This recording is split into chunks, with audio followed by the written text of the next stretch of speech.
Mr. Charlie Lindbergh, he flew to old Berlin, got him a big iron cross, and he flew right back again to Washington, Washington. Mrs. Charlie Lindbergh, she come dressed in red, said, I'd like to sleep in that pretty White House bed in Washington, Washington. Lindy said to Annie, we'll get there by and by, but we'll have to split the bed up with Wheeler, Clark, and I in Washington, Washington. Hitler wrote to Lindy, said, do your very worst. Lindy started an outfit that he called America First in Washington, Washington. All around the country, Lindbergh, he did fly. Gasoline was paid for by Hoover, Clark, and I in Washington, Washington. Lindy said to Hoover, we'll do the same as France. Make a deal with Hitler, and then we'll get our chance in Washington, Washington. Then they had a meeting, and all the firsters come. Come on a walk, and they come on a run in Washington, Washington. Yonder comes Father Coughlin wearing the silver chain, Cass on his stomach and Hitler on the brain in Washington, Washington. Mr. John L. Lewis was sitting straddle a fence. His daughter signed with Lindbergh, and we ain't seen her since in Washington, Washington. Hitler said to Lindy, stall them all you can. We're going to bomb Pearl Harbor with the help of old Japan in Washington, Washington. Then on a December morning, the bums come from Japan. Wake Island and Pearl Harbor killed 1,500 men in Washington, Washington. Now Lindy tried to join the army, but they wouldn't let him in. Afraid he'd sell to Hitler a few more million men in Washington, Washington. So I'm gonna tell you people, if Hitler's gonna be beat, common working people has got to take the seat in Washington, Washington. And I'm gonna tell you workers, before you cash in your checks, they say America first, but they mean America next in Washington, Washington.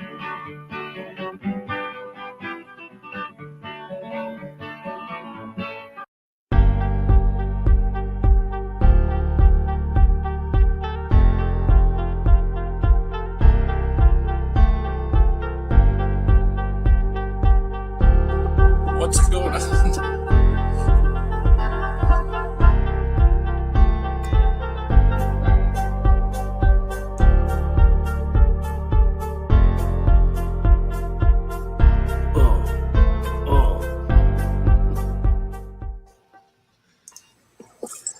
What's up, everybody? Good evening, everyone. I hope you loved our music, after the Woody Guthrie intro. It was very inspiring. I love that song, by the way, and I love the poetry of it, especially the line, they say America first, but they mean America next. Uh-huh. And it's so important, right? One of the things that we've been touching on is the necessity of the Vanguard, not just to change how people think, but to reorient their feelings, their desires, and all these things can only be done through art. And we have this very rich history of socialist art, from Woody Guthrie to Phil Orks to Pete Seeger to Leadbelly. Like, we have so much good socialist art in our history, and I think we still have quite a bit today, but it's not as popular as the old stuff. But it's absolutely necessary in this process of reorienting working people towards socialism. I was actually just in the place Leadbelly first began playing shows in Memphis on Beale Street, and I got my wife a scarf there. They have a little shop now. But it's really inspiring, especially, as a musician and a communist, to be in places with that kind of history. And thinking about like people like him in particular and the struggles they faced in their particular situation, sort of puts into contrast with the sort of America First people, the difference between love of one's country and genuine patriotism and the sort of false patriotism of America First, Right. Yeah, that's why I really wanted to play that song, because it demonstrates so many things that are still so relevant today. And the Charles Lindbergh and he mentioned Father Coughlin, who we'll talk about more in a minute. But they went over to Germany and met with Hitler, and they came back and they said, we are peace. We're for peace. We're against war and everything. And it just goes to show, because they had been so good on some issues, like nationalizing certain sectors of the economy and unemployment relief and all that stuff, and then by that time, just total lack of analysis and internationalist analysis. The idea was America first, so we don't care about fascism, we don't care about what's going on over there. Of course, that was until Pearl Harbor, and then they started getting involved. The United States started getting involved, but the America First people continued to oppose the war, and they there were these like German American camps and stuff that were like basically Nazi youth camps in the United States, and everything. And part of that, the purpose of those summer camps was to serve immigrant children, right? But it was a very specific, ethnic group that they wanted to, and they definitely wanted to exclude Jews. So America First was this group that it was actually dissolved in 1941, 4 days after Pearl Harbor. So after that they did kind of disappear, but it was a group that was for isolationism, but some of its members went so far as to actually be sympathizers with fascism. And Charles Lindbergh, the aviator who had become famous at the time, was one of those people, as well as Father Coughlin. So I don't know. Yeah. In this whole sort of talk about MAGA communism that's come up today, I think it's important to historicize it, because we are dialectical materialists, historical materialists, and I think those tools that we've developed from Marx to today are very valuable tools of analysis. And we look at things as the economics is the base, and culture and society are the superstructure. So I think that's how we should examine populism. So I don't know, before I get into what populism is and what it isn't, do you guys have any thoughts on what do you think about when you think of populism? What is it? What kind of things does it bring to mind? Do you want to go? It's such an ambiguous term. I know that in our history, during the late 19th century, there was populist parties that were doing really good in terms of electoralism. They were getting millions of votes, and they were quite progressive. And to this day in Latin America, the term populist still has a very positive connotation. And it's always associated to left-wing struggles, to the struggles that are tied to social movements, to the unions, to basically socialist struggles. I was just recently watching a conference with Alvaro Garcia Linera right before the coup, and he was talking about the necessity to have these movements be populist, right? And what was implied in that was a movement that was grassroots and that had this this bottom up approach, which as Leninists, we have people who attack us and say, and they like to use top down, bottom up as two separate things. As Leninists, we know that that's absurd, right? That there's a dialectical relationship between top-down and bottom-up forms of governance. But in the U.S., it seems to have um, attained a negative connotation, at least recently, since the Trump movement.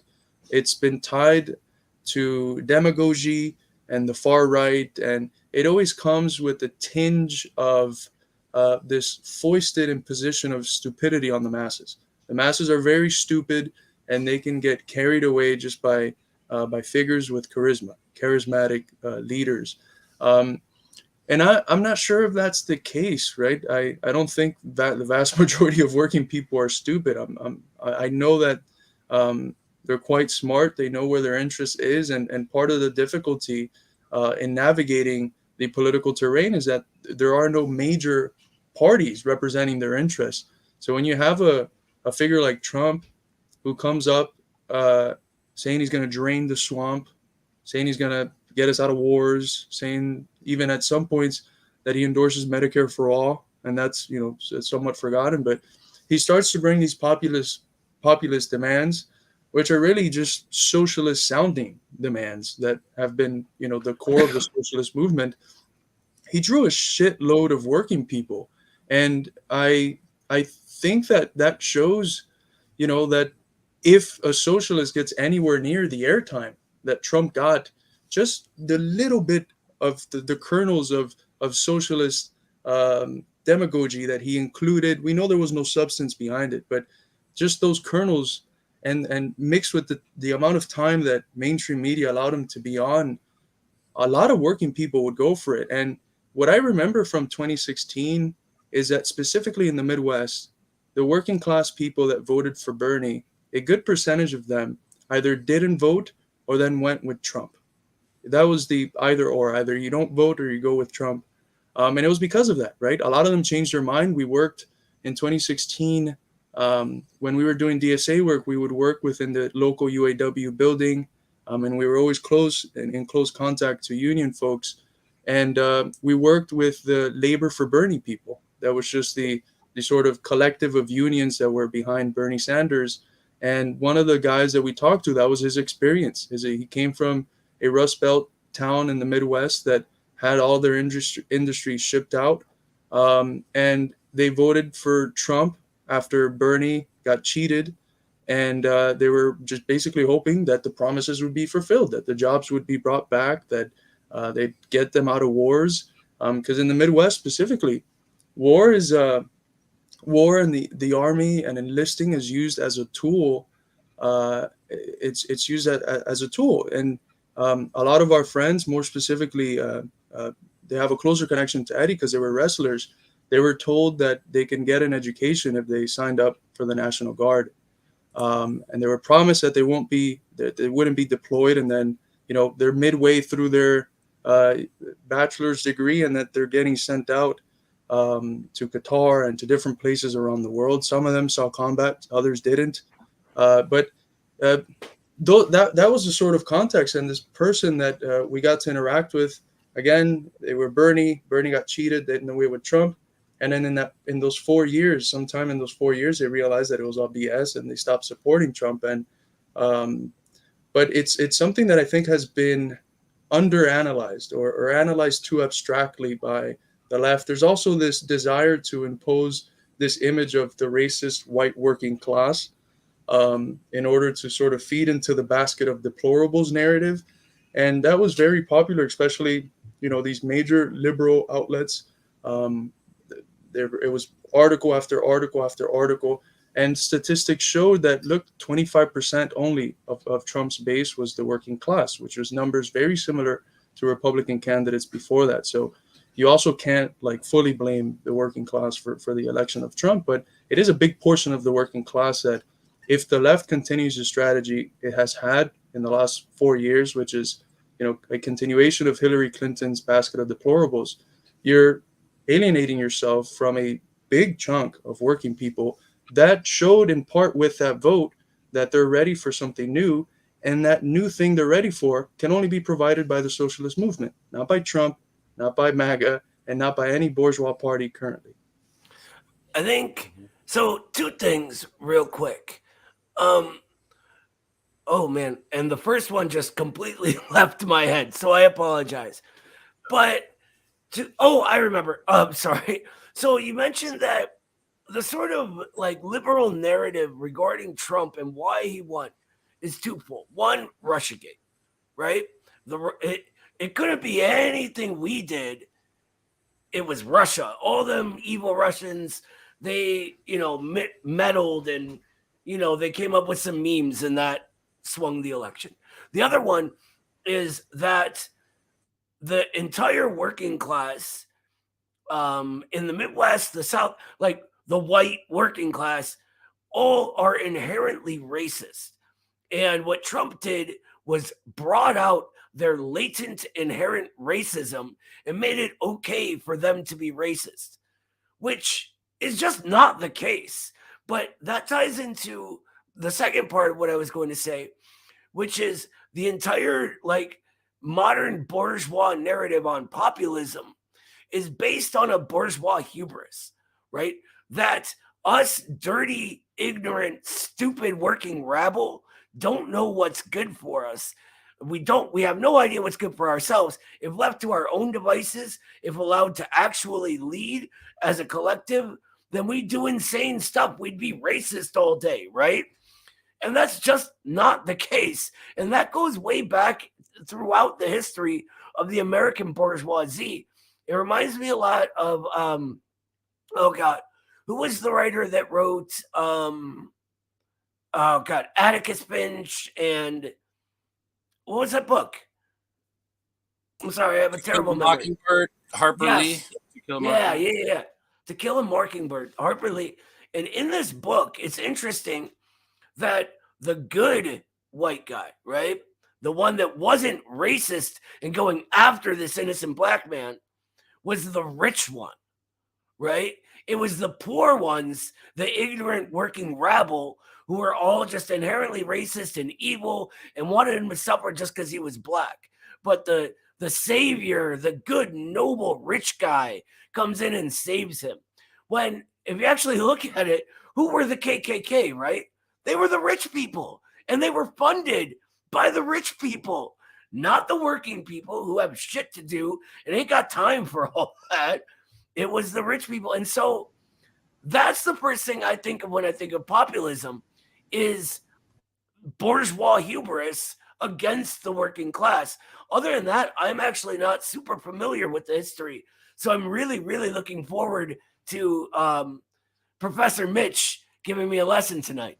And just real quick about the KKK, not only was it not composed of workers and funded by these big financial interests, but they were funded in a lot of times precisely to fight off workers that were going on strike and that were forming combinations, specifically in the Midwest. I think I've plugged before the show on Netflix called Damnation, where this previous, basically lumpen hired criminal turns into a priest in order to then organize working people, prolong the strike, and help them overcome the divisions that the owning classes and the KKK was trying to foist on different sectors of the working class that were on strike in one specific community. So I would definitely recommend that show for anyone interested in the history. But Mitch, I'd love to know more about the history of populism, the sort of genealogy of populism in the U.S. Yeah, just real quick about the KKK is that, there were a lot of targets of their ire. It wasn't just black people, although, that was certainly the number one, and the worst atrocities were targeted at them. But they were anti-Catholic, anti-immigrant, anti-Irish, anti-Italian, anti-Jewish. So yeah, and Nathan Bedford Forrest, who was the founder, was a Confederate general, and from a wealthy slave owning family. So yeah, absolutely. Real quick, Mitch, yeah. Can I ask a question real quick about the KKK? Sure. Oh God, I'm so sorry, man. My brain is scattered today. Go ahead. Oh, no problem. I forgot it. I was gonna say actually to you, Noah, in response to your answer, I think you described pretty well anti-populism. And anti-populism, I think, is certainly a very powerful force in the ruling class, and I think no figures really represent anti-populism as sort of a symbol better than the Clintons. And they were accused of trying to bring in a technocratic agenda in the 1990s, where a bunch of experts would tell regular blue collar people what to do. So and there are varying degrees of truth and reality to that, but certainly that's what they've represented, and I would agree there's a lot of truth to it. But populism, in its relationship to Marxism, it shares some similarities, but it's also slightly different. So populism, there's problems with how it's framed. Some people consider it sort of an ideology or a pseudo ideology or an ideation, but like an ideology, it's a way of ordering the world, a way of knowing the world. And so populists juxtapose the people against the elite. And so I think you can notice quite quickly off the bat some similarities between populism and Marxism.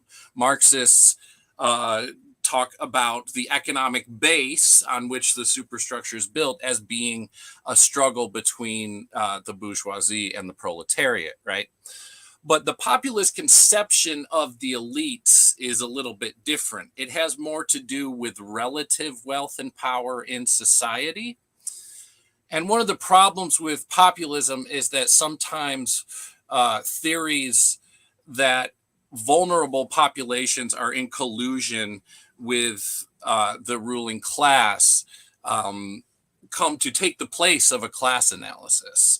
And so there have been a lot of times throughout history that that's happened. But before we get into that, which we will talk about that quickly, I want to talk about the one example of what we can really call true populism in the United States. And that was the People's Party, which existed from the 1890s to the early 20th century, 1901, 1909 they dissolved, 1892 to 1909. So the Populist Party was a left-wing agrarian party. So it originally kind of focused on farmers' rights, and that's what a lot of early sort of progressive ideas came from. There was this idea of producerism, where which was an early sort of Republican American value, that those who produce wealth in society are of more value than those who do not. So the populists kind of came out of this producerist idea, and they nominated the Democrat William Jennings Bryan for president in 1896. And Bryan did not win. He lost to a conservative. But it was a split ticket. So the Democrats and the People's Party endorsed Bryan. And so it was a very popular movement. But importantly, William Z. Foster, the leader of the Communist Party of the USA, for a time, early on got involved in the Bryan movement. And so that's why the first part of his autobiography is called From Bryan to Stalin. And I want to think of that as sort of a metaphor for us. We want to move from Bryan to Stalin. We don't want to be stuck in the populist mode. We want to move on to that, to Marxism, Leninism, to the true science. So here's how William Z. Foster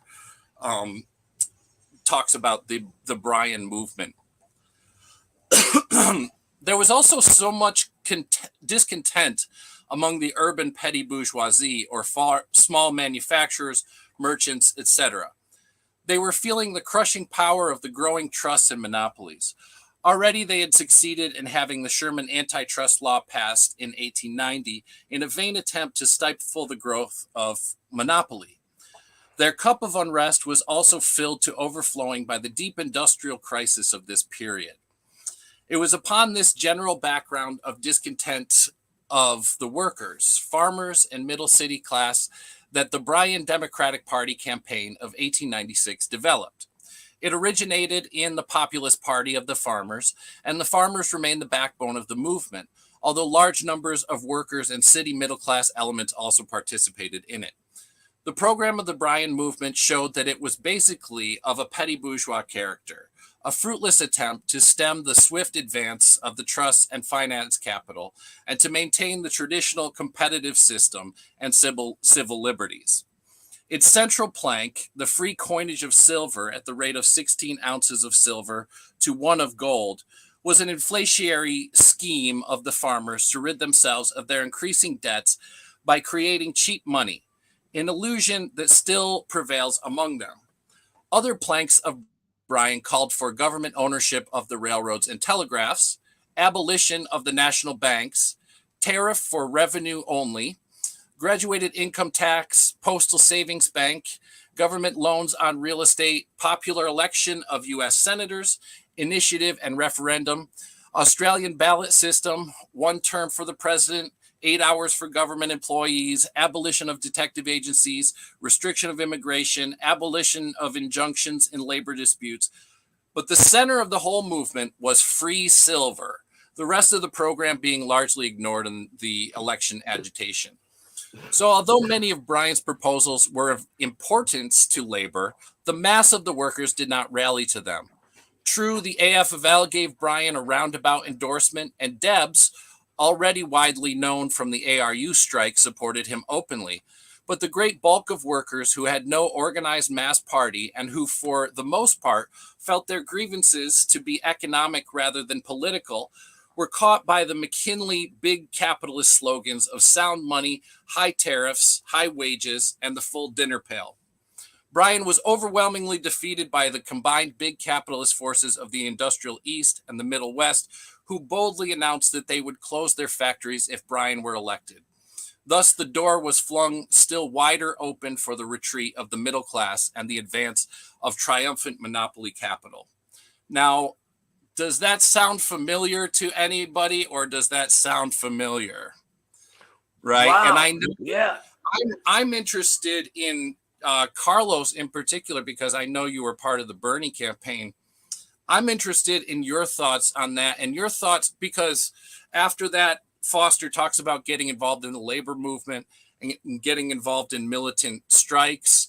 And that was him moving from Bryan to Stalin, right? So he was moving in a more leftward, more radical direction over that time. And I know, Carlos, that's kind of a similar experience that you had too. Right. And I think it's an experience that a lot of young people had. I know that when I've talked to some of the older comrades, I've had a conversation a while back with Dust James, and we all have this sort of hatred for Bernie because we recognize his right opportunism, right? It's voting for war credits, give our working class a little more, right? But for young people who felt that there was something fundamentally wrong with the existing order, like myself, but couldn't put their finger on it. Hearing a guy talk about the role of profit, about potentially having a government that actually works for the people and not for these major interests was something and nice. Billionaires versus the people. Billionaires, right. The people. Right. Right. And the class analysis was not only vague within that framework, but it was vague in the practice as well. Because when Eddie and I and the other people who we would work with, when we'd get sent the sheets of the communities that we could organize, they weren't working class communities. They were the people who had voted Democrat. So we were going to these middle upper class neighborhoods filled with lawyers and PMC folks that, you know, they can be included in the socialist movement, but they're not the base. The base of a socialist movement is the working masses. It's the working class, not these other periphery classes that are hurt by monopoly capital, but they have their own class biases that they bring into the socialist movement, and sometimes they're even antagonistic to the working class. And so we found ourselves in a position of being in a movement that was claiming to be doing a political revolution. That's something we forget. Like Bernie Sanders was talking about a political revolution, but it had no space in their organizing for class analysis. And when it had class analysis, it brought with it this vague notion of class, which comes from the Occupy Wall Street movement, which is not necessarily negative, but it thinks of class in terms of the 99 versus the 1%. And I think this elite versus the people is another way of talking about the 99 versus 1%. And there's some truth to that. 99% of people are fucked by the existing order. But 99% of people are not part of the working class. And as Marxists, our outlook is scientific. It's based on a concrete analysis of the existing state of affairs. And the working class is not the revolutionary class simply because it's the most oppressed. It's the revolutionary class because of its specific position in the moments of capitalist production. It is the source out of which capitalist profit can even exist, right? You can't realize profit unless you have surplus value, and that's created in the moment of production by the working class. This analysis, which was just common sense to the socialist and communist groups of the 20th century, was completely absent. It was this sort of reformulated version of the people versus the elite, but understood as the 99 versus the 1%. And that's why, you know, we were being sent to middle class neighborhoods because they voted Democrat, right? Because they were more socially liberal. And a lot of times we said, fuck that, you know, we're going to do what they tell us to do, but we're young. We don't mind going under negative 10 degrees in Iowa and knocking extra doors. And so we went to the working class communities, and we had such an easier time getting them to commit to caucus, which was the little things that we would try to do, get to commit to caucus. It was so much easier to get working people to commit to caucus. Who knew? Who knew working people would be more disposed to socialism? Who knew? It's a miracle. Amazing. So we found that in our praxis. That was the truth. And we're like, oh shit, maybe Marxism makes sense, right? Maybe these people, if they would have listened to Marxism and had a class analysis guiding their political praxis and their theory and their discourse, they would have been more successful. But it's something we have to battle against, right? Specifically, since the conditions that have emerged in the U.S. after neoliberalism, you have a condition where in the longer trends, you can definitely see the rate of profit falling. And what does capital do when the rate of profit falls? It has two options in terms of reinvesting capital. It can financialize things, or it can go somewhere else where it can still have a higher rate of profit. So it went overseas. And then internally, it expanded the financialization. And today we talk about financialization, but financialization is grounded on the falling rate of profit, which is already predicted by Marx. Which has its own falling rate of profit as well. Right. It's a tendency that's already predicted. So I understand that it's difficult on the eve of not seeing this massive proletariat class in the US. It's difficult to stick with class analysis, and it's tempting to go to these vaguer notions of the 99% of the people. And maybe in political rhetoric, it might be fruitful. Maybe. But in terms of how you get down to business, who you talk to, the theory, the stuff you write, the spokespeople of the movement, you need to have that class analysis. You need to have that class analysis, and it needs to be the base. The base has to be the working masses. It cannot be these other periphery classes that bring with it class biases. You know, it just really, really resonated with exactly what you said right before you read it, Foster's quote, Mitch. It's that we can't just meet people at this place where we should meet them, right? We should meet them wherever they are, no matter where they are. And if they're at this populist sort of modern form of the populism, elite versus people, this 99 versus 100, we meet them there. We go there, but we take them from Bryan to Stalin, right? We bring them the class analysis. And one of the major lessons that Marx teaches is that there are many people in contradiction with the bourgeoisie. However, it is only the proletariat that are the revolutionary subject. And Stalin actually teaches us why we focus on the proletariat, right? In a very basic, easy to understand text on the dialectical and historical materialist method. It's called Dialectical and Historical Materialism. He says that the reason we focus on the proletariat is not because they're the most oppressed, right? Like you were saying, Carlos, it's not because we think they're noble and it's a good thing to work hard for what you get. And that's, even though that's true, it's because the proletariat are specifically developing in contradiction to the bourgeoisie. It is the struggle between these two classes that one affects the other. So proletariat developing, getting its interests, undevelops and takes away from the bourgeoisie, right? It's the spiral of development, as Lenin said. And thank you, Jay Rosales, for the 5. He says, or you can read it. Go ahead. Can you define, thank you, Jay. Can you define the, quote, working class in the U.S.? Are white-collar workers like teachers part of the working class? I bet those periphery classes are part of the working class too. This is a very, very good question. We touched latently on this question when we spoke about productive versus unproductive labor, but does anyone want to take a stab at it? I can real quick. What working class is changes based on the way you're talking. What context are you speaking in? Are you speaking in the grand societal context where people who work versus people who don't? Are you talking about the industrial proletariat?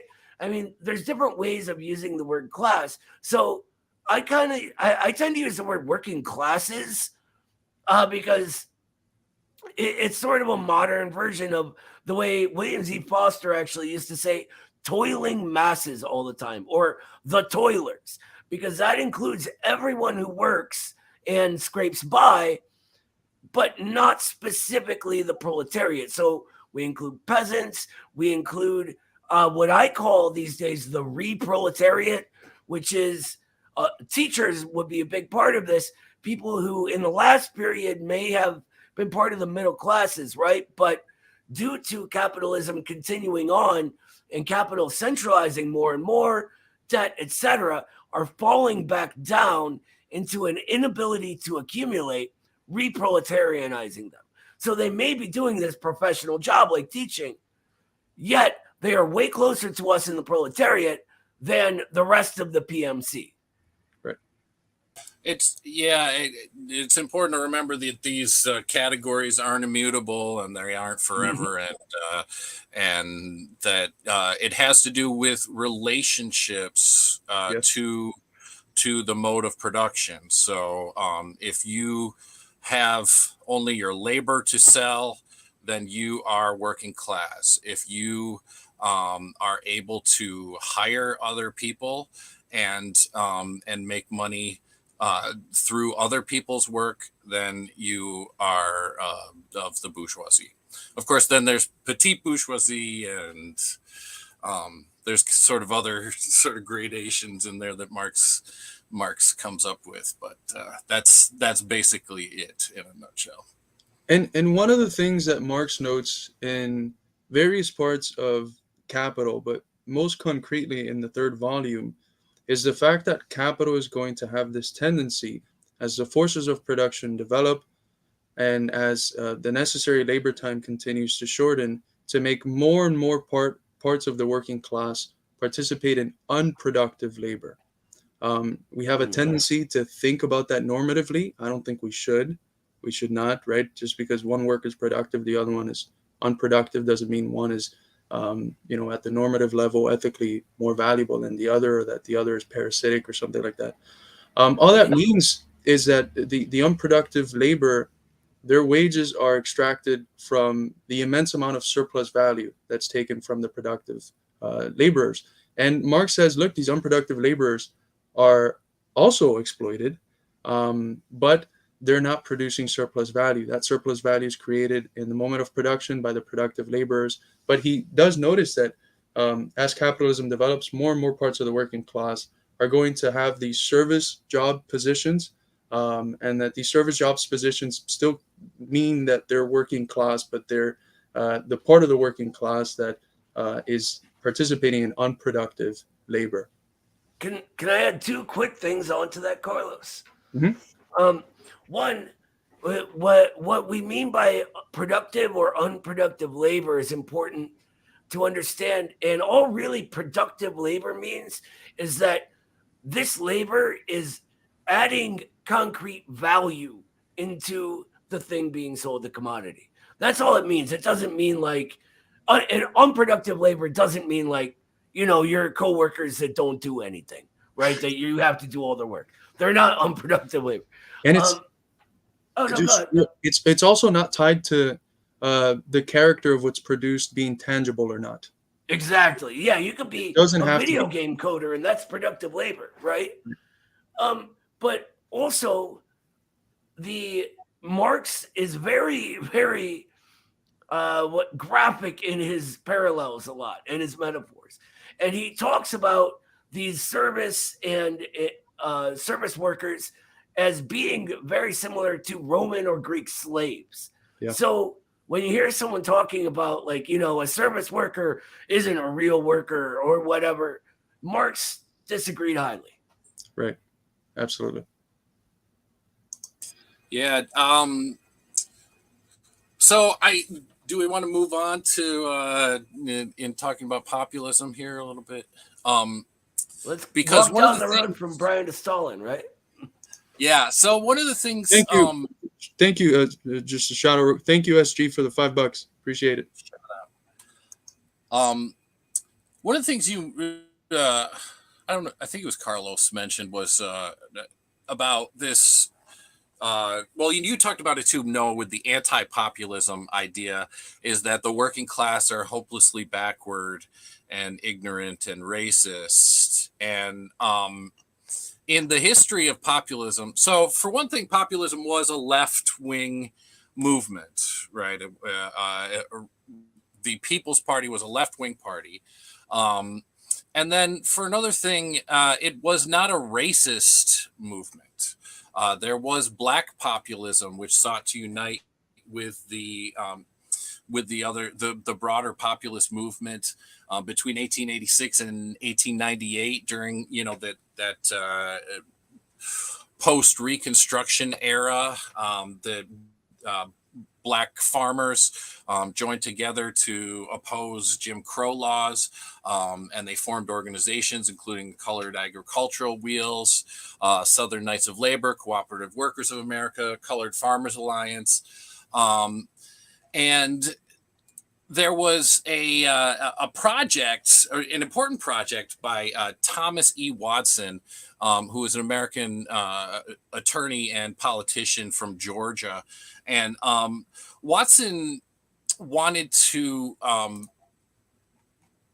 Watson was a populist who supported black enfranchisement. So he wanted them to be able to vote in Georgia and throughout the South. And that was early on, he considered that a core tenet of his philosophy. He was opposed to lynching, and he he wanted to protect black voters from lynch mobs so that they could be able to vote, and be protected from the intimidation of the Ku Klux Klan.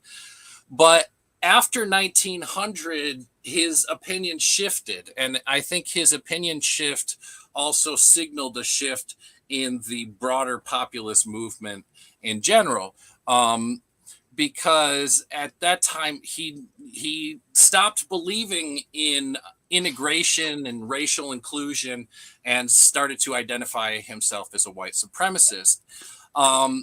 Now you had a little bit later into the 1930s, there was Huey Long, who was the governor of Louisiana, and he had the share the wealth program, and his idea was that there should be a progressive income tax, and the wealth should be redistributed among the people.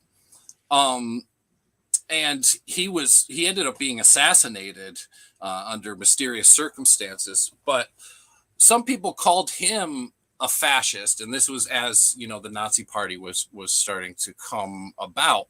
But there really isn't any evidence of that, and as many people called him a fascist as called him a communist as well. He may have had some personally racist views, but his policies didn't necessarily reflect that. And one of Huey Long's big supporters was who I really wanted to talk about, who was Father Charles Edward Coughlin. And he was a Catholic priest from Detroit. And he had a radio show, and he broadcast his radio show throughout the country. This was in like the 1920s and then into the 30s. And he said, he was opposed to communism because it rejected God, but he was also opposed to capitalism because it rejected, taking care of your fellow man. And so he said Christianity was the third way, and so he supported FDR. He supported the New Deal.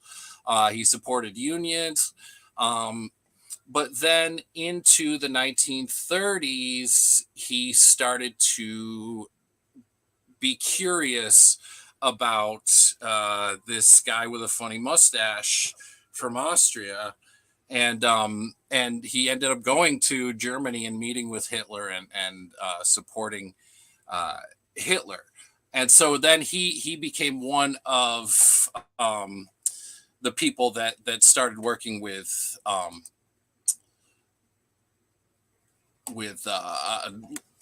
Lindbergh and the America Firsters. So there is a history of a connection and an attempt to draw in racist and fascist ideas into the populist movement. And I think that maybe illustrates what we're seeing today, because there is a very big sort of rightward shift that I've seen. And, the John Birch Society was a group that it was an anti-communist group in the 1950s. And one of the original founders of the John Birch Society was Fred Koch, the father of the Koch brothers. And their idea was that there's a very populist idea. It's the people versus the elites. But the communists were elites as much as the capitalists were. And it was really Judeo-Bolshevism and, Jews and all this kind of stuff. And they saw communists everywhere. There's a Bob Dylan song, Talking John Birch Blues. But so those Jewish names like Foster and Winston and Jones and yeah. And but so the Koch brothers' father was one of the founders of the John Birch Society. Also, Alex Jones's father was a member of the John Birch Society. That's where Alex Jones got a lot of his ideas. So the people now, so like, Glenn Greenwald and Matt Taibbi, who are saying, oh, Alex Jones is cool.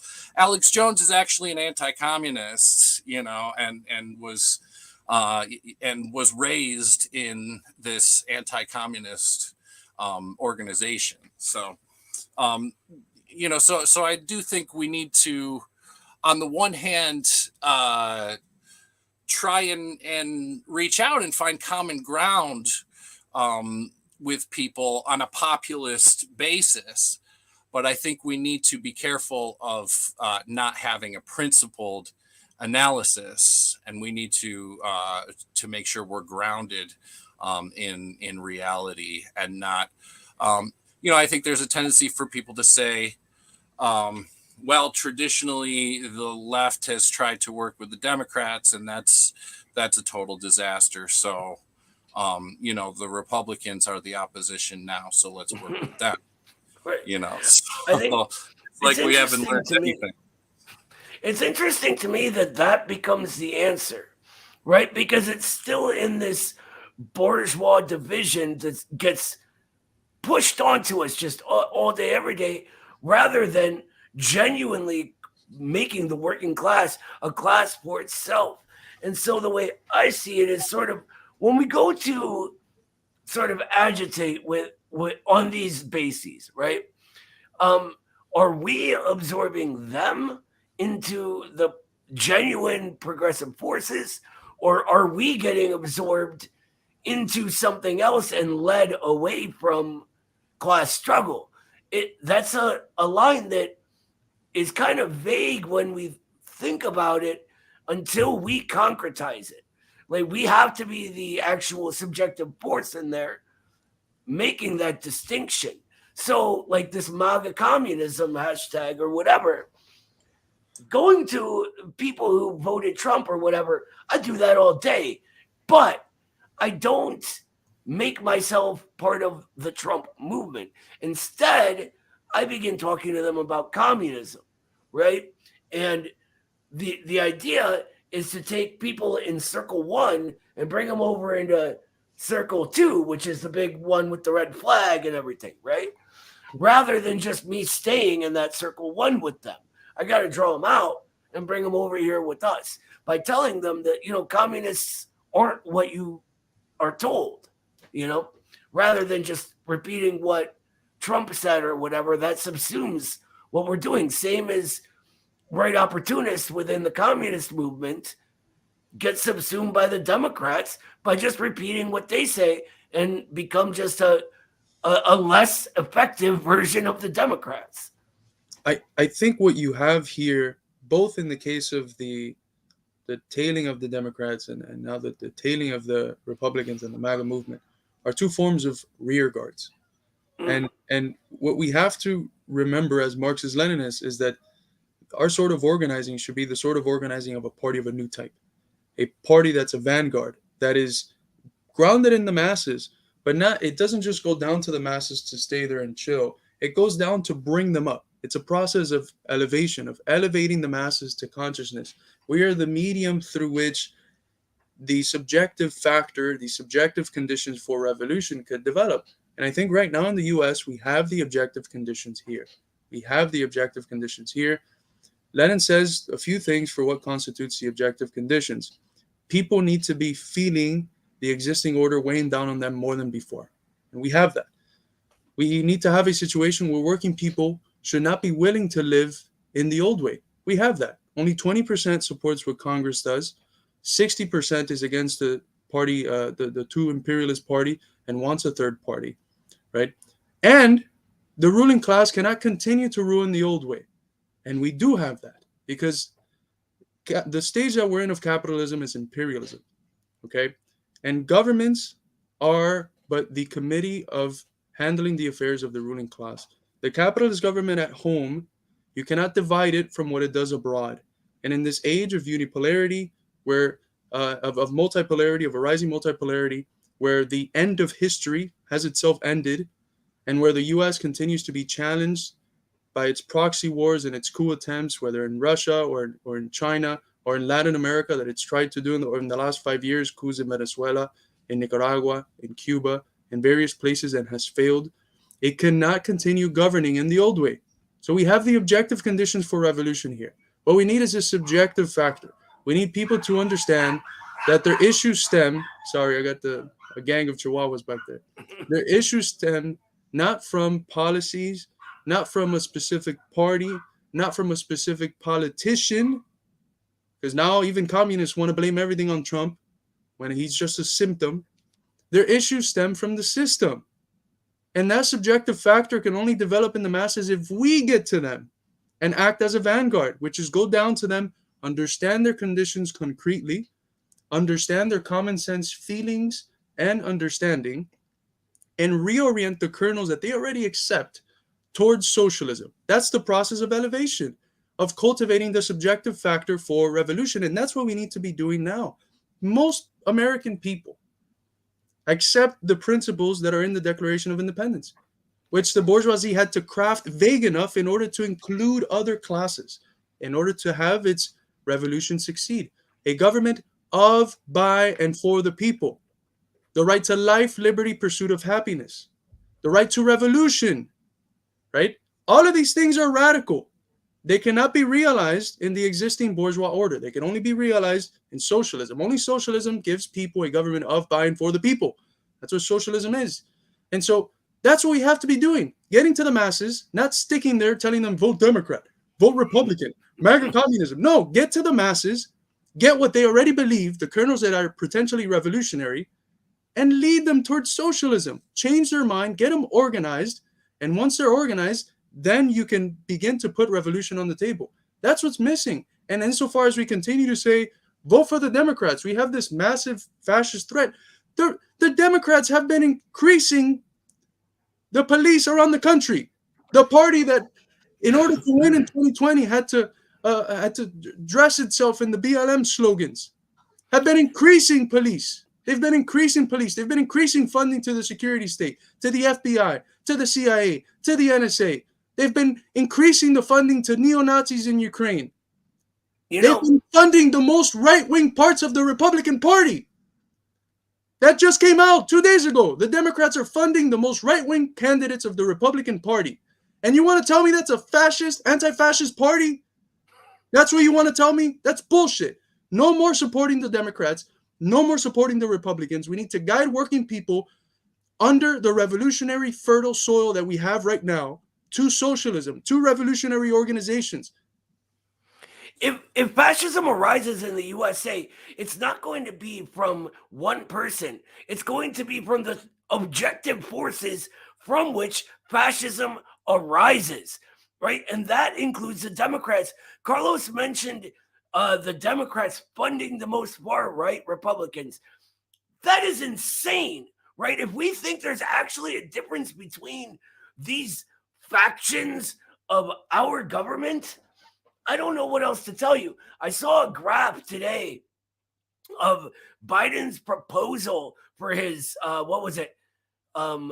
Safer America program, where the police budgets for new hires and new cops and equipment goes up by a few million every year, right? I think it was like 52 million was the last one. He wants to raise it by over $100 billion, like the giantest, most insane advance towards an actual police state in human history. More like comparatively more than the Nazi Party did. The Nazi Party. So if you want to sit here and tell me the Democrats are going to do anything but usher in fascism while pretending they're all like friends of the workers, I don't buy it. I'm sorry. That's not reality. You're not living in reality if that's where you're at. Yeah, I Sorry, think you got me a little heated, Carlos. I think it's important to remember too that they are cynically using and adopting left-wing slogans, and that is the Democrats and Republicans as well, because they know these things motivate people. They get them going. They're things that are of concern to people. And so they use it. And so the Democrats seem to be cynically focusing. Well, both of them focus on wedge issues that divide the people, identity issues. Both sides focus on those kind of issues rather than bread and butter, economic kind of things, to draw away attention from the economics, to make it all about the culture war. And I think some people are really fooling themselves when they say, oh, well, I used to think, Black Lives Matter was cool until I found out that, they were infiltrated by feds, and critical race theory is funded by the CIA and all this stuff. And it's like, you don't think that the Republicans are funded by the CIA? You don't think this, and like I was saying, Alex Jones's father was in the John Birch Society. The Fred Koch was in the John Birch Society, right? And the Koch brothers fund all kinds of things. And now there's this, there was this this podcast, The Hill Rising, and it's like this realignment foundation or something. And the idea is that the Democrats used to be the working class party, but now the Republicans should be. And that podcast had host Crystal Ball, who was like a Green Party type person, and then she's there with her co-host. It was a Trump Republican, and they're talking about these are the things we agree on and everything. And this is totally funded by billionaires. So what don't you know, like, that they're coming at it from all angles, and ideology is what makes ideology is that you don't know it, but they're doing it, Absolutely. They do not know, but they're doing it. That's directly from chapter 3 of Capital on the commodity fetish. But we have to realize something, folks. It was before around the time that Gramsci's writing, the 20s and the 30s, hegemony was solidified. So the ability for the bourgeoisie to create such ideological coherence in the mass of people that they all end up believing things that are not in their direct class interest, that they buy into the existing order through various superstructures. But it was done through a direct engagement with, there go the gang of Chihuahuas again. It was done with a direct engagement with ideas that benefited the existing order. Nothing critical could be penetrated. What changes, specifically after the Bolshevik Revolution and during the creation of the Congress for Cultural Freedom, what changes is that in order to sustain hegemony, in a world in which the capitalists were smart enough to realize their system goes into crisis every 8 to 12 years, and that when it goes into crisis, people begin to dissent. In order to sustain hegemony under those conditions, they realized that they needed a controlled form of counter-hegemony. They needed to control the ways in which groups and ideas arose to challenge the existing order. And that, what we've been living in, is a dominance of a counter-hegemony that is necessary for the sustenance of hegemony. That's the Frankfurt School, the New Left, all these other projects which infiltrate themselves into Marxism. And we have to fight not just today against hegemony, right, and the old way of doing things and aligning directly to the interests of the bourgeoisie, the libertarian strands, and all these different things. We have to also fight against the counter-hegemonic projects that are propped up in order to legitimize and shift people dissenting to the existing order into projects that will not substantially oppose capitalist imperialism. And I think that's the essence of the matter, and it's very difficult to do so in academia. It's extremely difficult to do so in academia because academics that are involved in these spaces, they look at you as an ally. And it's hard when you have these personal relationships with people to say, look, post-colonialism, come on, man, who's funding that? Who's funding these things? Who's funding them? Who's funding the Frankfurt School? Who's funding the New Left? Who's funding Hannah Arendt? Who's funding them? It's the State Department. You're going to talk about criticizing capitalism, but somehow every socialist project abroad, they're all condemnable. They're all condemnable. Somehow it's okay to criticize capitalism, but at the end of the day, when imperialism needs you to bring a left-wing, supposedly left-wing critique to projects that it needs to attack in order to expand its sphere of influence, you're always there for it, right? So it's so important today to participate in the process of shaping the ideas in the hearts of people, because the capitalists are doing it not just with their ideology, but with a supposedly critical ideology that they're controlling. And they control both sides of this, right? Mitch, you mentioned earlier the sort of right-wing response to CRT, critical race theory, right? Critical race theory in both its form is a bourgeois theory that does not get us closer to liberation. But when we make it, and so we should criticize it as such and say Marxism, Leninism explains these struggles far better and more concretely and can lead to actual solutions to the problems. So that's the real analysis. But what they do is they put major funding into the supposed criticism of it, which, right, it's that communists are all in the CIA and secretly trying to make all of white people hate other white people, or whatever nonsense they say it is. And it's the same for all the modern bourgeois theories, right? The decolonialism, rather than Marxist-Leninist anti-colonial struggles, right? Queer theory, rather than Marxist-Leninist analysis of discrimination that LGBT people face, right? There's always some fake answer they want to give us that aligns us with capital rather than our fellow workers, right? Because aligning with our fellow workers, that is dangerous. That is threatening. And when we do that for real, they don't give us awards and acclaims, right? Like they give these academics, right? They lock us up. They chase us into Mexico when we're trying to flee to the Soviet Union and kidnap us to bring us back to America and imprison us, right? They outlaw even thinking things that Lenin thought with the Smith Act. So the idea that these people getting funded by the State Department are somehow dissident is absolute insanity. Yeah, I wanted to say, too, one of the right-wing populists that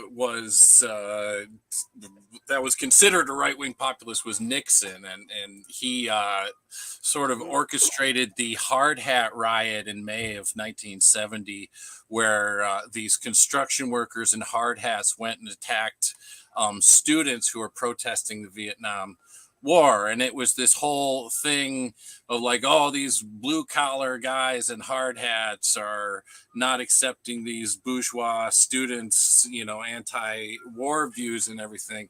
But it turns out it's totally astroturfed, and one of the people that was involved in that was Roger Stone, who was also involved in Trump's campaign and involved in getting Alex Jones involved in Trump's campaign and everything too. So you can't trust any of these people. They're all tricksters. They all lie, to get what they want.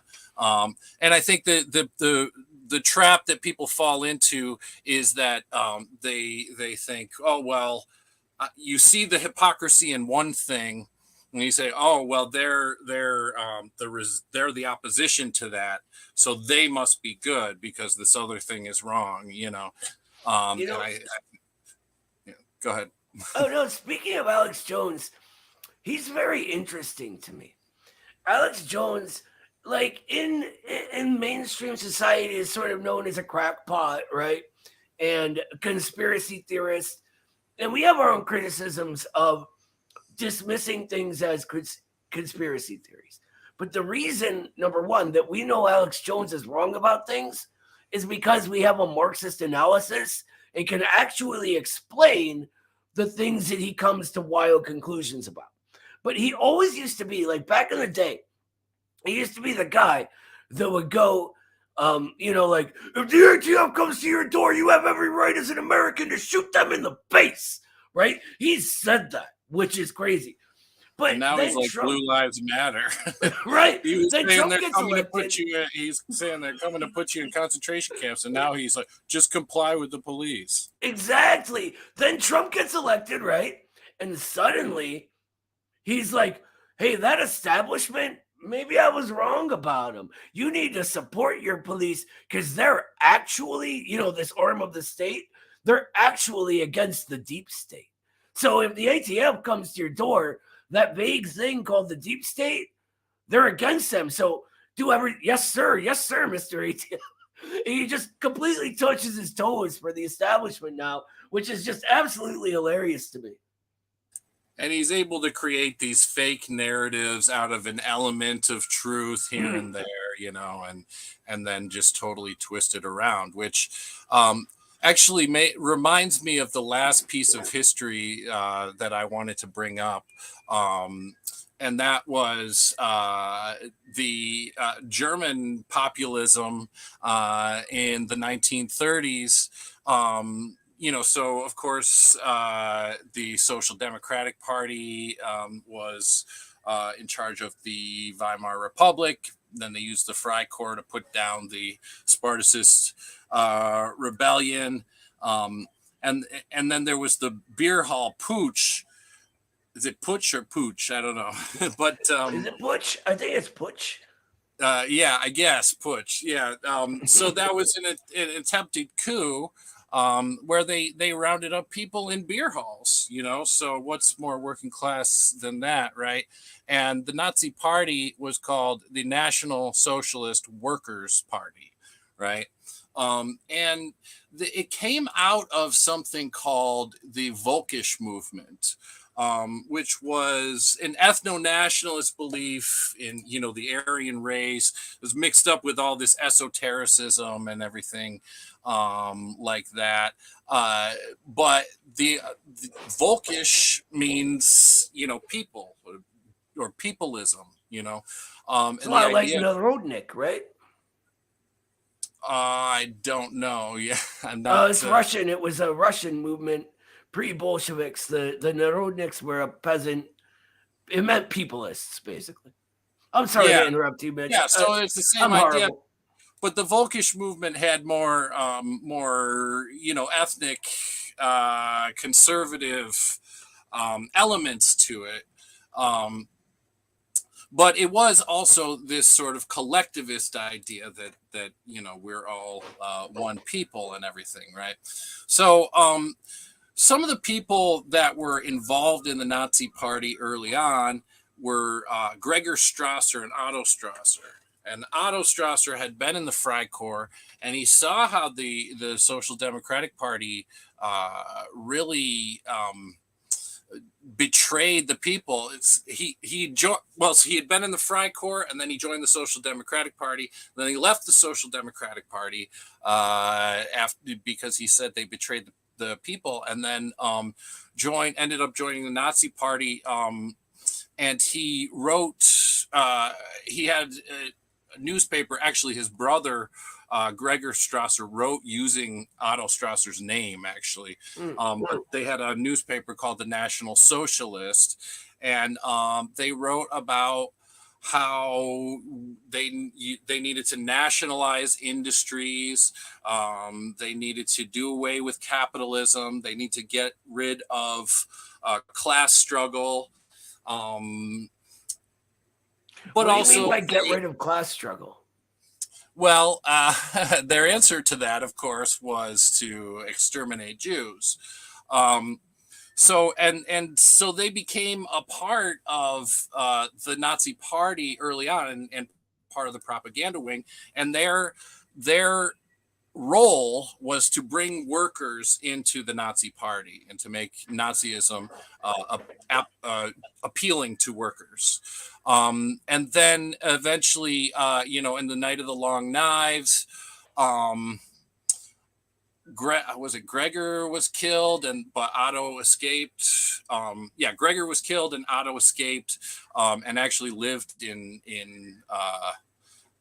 Canada, I think, for the last part of his life. So that was when Hitler, was liquidating, elements within the party that he were kind of opposed to him personally, So, but from that, so, Strasserism maybe wasn't a huge influence other than in some of the slogans like National Socialism, and things like that. But, it was Hitler's program for whom the term privatization was coined, actually. So he did the opposite of their nationalization idea.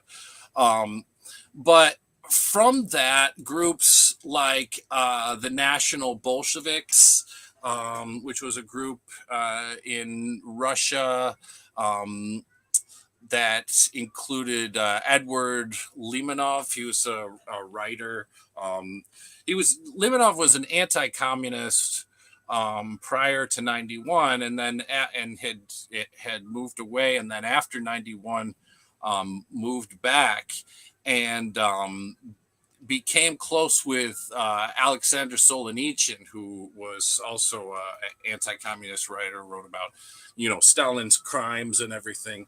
But then he became one of the founders of this National Bolshevism party, and the idea behind that was that the strength of the Soviet Union and the collective unity was a good thing, but they needed to blend it with more nationalism and more ethnic nationalism. And one of the people that Limonov invited when they started a National Bolshevik commune, that they invited to the commune, was Alexander Dugin, who has been in the news recently because his daughter was killed by supposedly by a Russian anti-Putin group. I don't know, but I thought it was confirmed it was Ukrainian Nazis. Yeah. And they'd sort of, the woman had actually snuck into Russia with her daughter, bringing her daughter to this place to murder this girl, or to murder her and Dugin, I think. And she was on a list, I know, a kill list of people who have spoken out against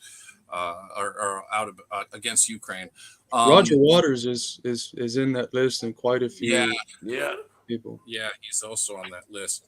But Dugin, he's got this whole esoteric thing. He's kind of like the Russian Jordan Peterson in a way. He's got like these ideas about dragons and stuff, and all that and everything. But so some leftists and communists I know have said that they've taken him seriously, but he's fascist through and through. So I really don't I don't see any reason to take him seriously.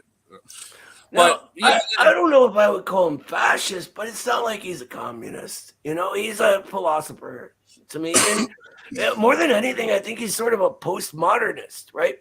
Now, he did have some like fascist leanings earlier in life, from what I know, but like he was just a teacher at a university, right? And like sort of like, I don't know. I tried to read his theory, and it was so postmodern and out there that I just like, I kept having to look stuff up the entire time, and I was like, I have so many more things that I can learn from that I don't really need this. I think though that the National Bolsheviks as a group back in the 90s is an important lesson to learn. However, on populist forces, right, can go where they're led. Once you have like a group or something that people believe in, then you can take them where they need to go. And that can either be towards liberation and the truth, or it can be serving capital, even when it says it's not serving capital. So, yeah, I think Lemonov, along with Socialist, is all you really need to know about that group. But I mean, before, like, I just want to be. I don't think like Dugin is someone that we really need to learn anything from. But at the same time, like, I don't want to like just like write off people that started reading him. I'd rather, I don't know. Well, I think that from what I've heard, his influence in Russia isn't big at all. No, it's not.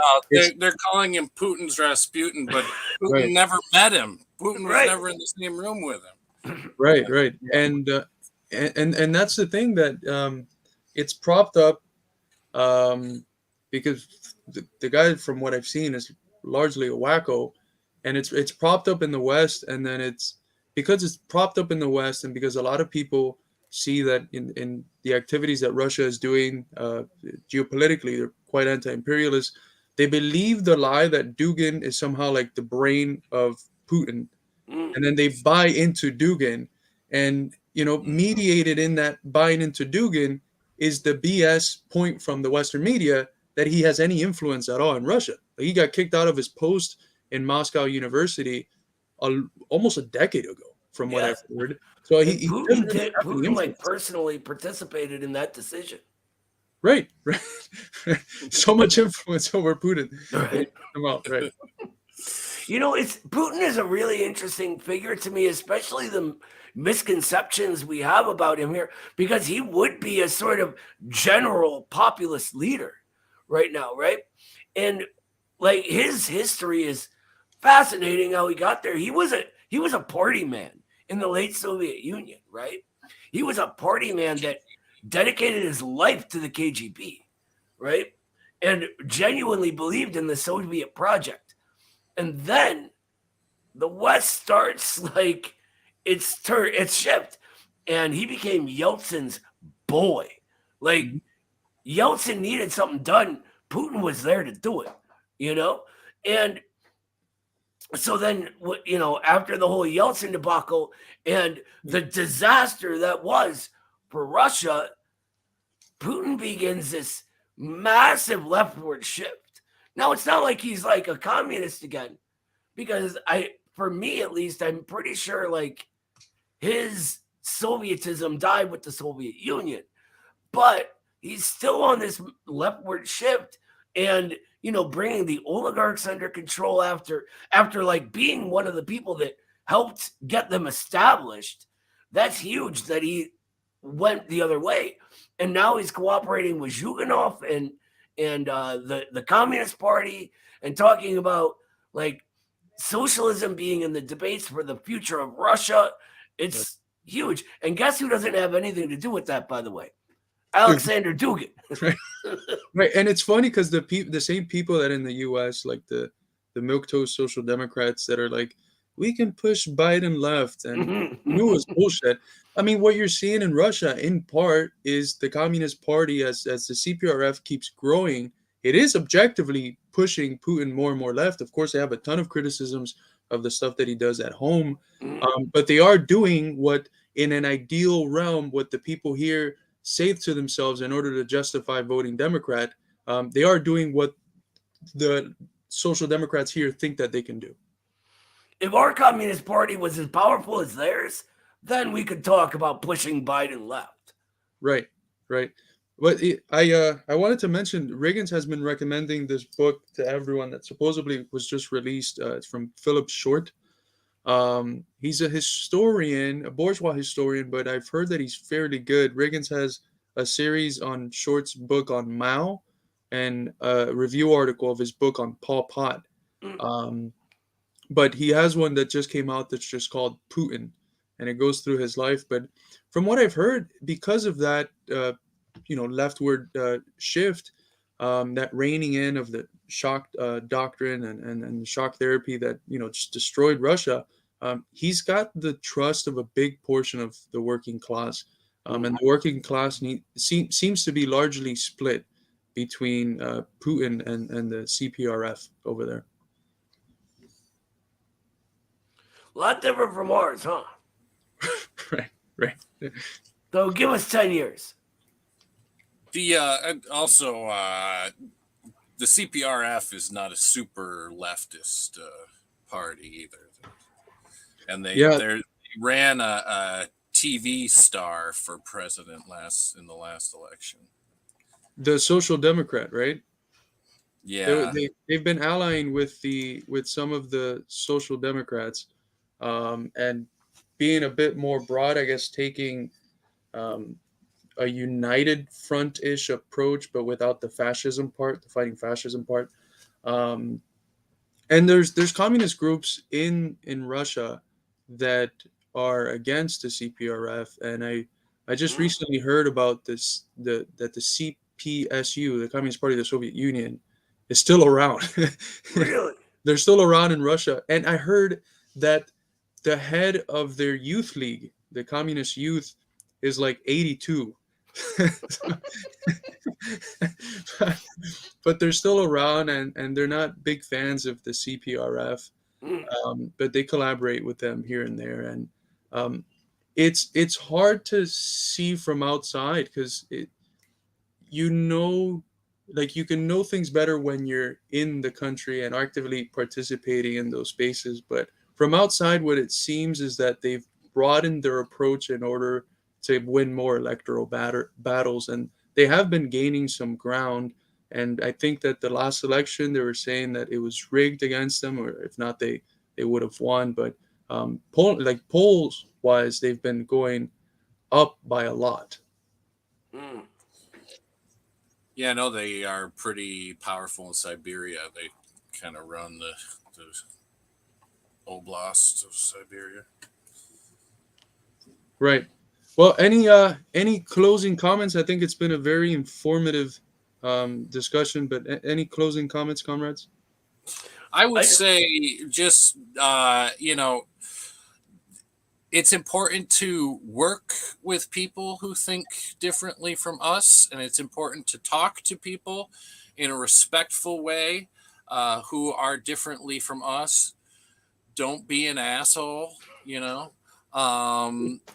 but I think it's also important that we don't compromise our principles, right? And to maintain a systemic analysis, and to remain principled, I think it is key. 100%. I think that needs to be the Midwestern Marx slogan, by the way. Midwestern Marx, don't be an asshole. Because it's true. I'm sorry, but we, like the left in general, has a reputation for being an asshole. So we got to stop that shit. But I just thank you so much, Mitch, for sharing so much of your knowledge and history with us tonight. I learned a ton just listening, man. It was great. Thank you so much, brother. Likewise. Yeah. We got to start promoting the DBAA bracelets, almost like the What Would Jesus Do ones, but DBAA and then the little circle logo of Midwestern Marx. 100%. Yes. But just a quick update for those watching. Mitch, you dropped something new today. Do you want to speak about that? Sure. I have a new album out on Bandcamp. thegloriousshocking.bandcamp.com is the website. You can download it for free if you just put 0 in for the number, or you can name your price. And there's lots of music on there too. Most of it you can download for free. So check it out. The new album is Holy, Holy, Holy.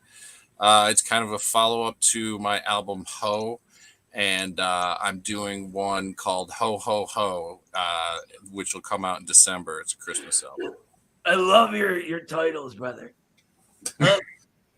We need more of that. We need so much more working class art and music and all that. And just a note about Bandcamp, guys. If you look hard enough, you may be able to find my band from when I was 16 still hanging around on there.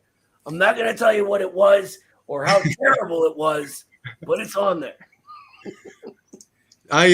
Tell us a little bit something about this cover. It's fucking awesome. Yeah, that is great. Sure, it's inspired by the Beatles' Sgt. Pepper. Yeah. But there's a bunch of people on there that I think are interesting people. Some of them like Raggedy Ann. Yeah. Oh, well, that's actually the Annabelle doll. That's the original Annabelle. That it doesn't look like it does in the movies, in the Annabelle movies. But and that's Lorraine Warren next to her there, the psychic. Cool. Let's see. I can go name a few people. There's the Fox sisters there. They were spiritualists. There's Father Divine and Mother Divine, Jim Jones and Marceline Jones, Marx, Lenin. I think that's Marx's daughter or wife. Is that my cat? I think that's Jim. That's my cat. Robert Owen, Benjamin Lay, Jesus, Woody Guthrie. Who's what's up with this guy? Why does he have the privilege to be just fully there and not just a headshot? He's a cool guy. I don't know.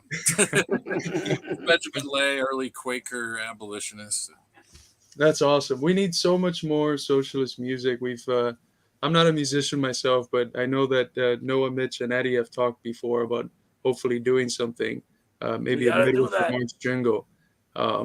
So maybe that's something you can look forward to in the near future. Some updates. We have my book coming out that I edited and introduced on dialectical materialism. It's called Marxism and the Dialectical Materialist Worldview.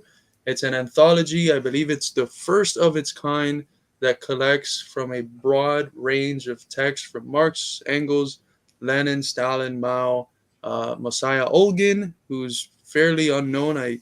Noah was actually the one that introduced me to him, but he was, I believe, a Russian immigrant, right? Noah? Yeah, it's Moshe Olgin, a Russian immigrant that was a member of the Communist Party, and he member of the Communist Party USA, member here, and he wrote a lot about bringing people to communism, and he had some good intro text to Marxism. We have him on there. We have JBS Haldane, JD Bernal, who are both great British scientists that defended dialectical materialism and its fruitfulness for the scientific method. And then Ilyenkov, who's one of my favorite Soviet philosophers. So we have that coming up. And then Thursday, we're going to have a stream about Marxist crisis theory with Alan Freeman. He's one of the directors of No Cold War, of Socialist, of Friends of Socialist China, I believe, and of the International Manifesto Group, which we had signed up for, I think, last year when it came out. But it's a pretty cool group of communists from around the world that are signing together to fight against imperialism. So he's brilliant. He's a wonderful economist, and we're going to have him on Thursday to speak about crisis theory.